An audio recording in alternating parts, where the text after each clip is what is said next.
In a proactive move to ensure customer safety, Bambu Lab has announced a recall for all A1 3D printers. Following the discovery of a heat bed cable issue, the concern stems from the heat bed cable, which can become damaged, leading to potential overheating, charring, and in rare instances, fire.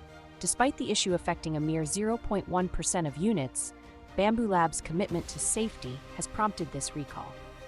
For A1 owners, Bambu Lab offers two compensation options: a full refund or a replacement heat bed with a discount voucher. Choosing the refund means returning the printer and receiving an $80 discount voucher for future purchases. Alternatively, waiting for a replacement heat bed grants a $120 discount voucher with guidance provided for the replacement process. Looking ahead, Bambu Lab is set to release revised A1 models by May, featuring enhanced safety measures to prevent similar issues. For immediate action, A1 owners are urged to stop using their printers and select their preferred compensation option to ensure safety.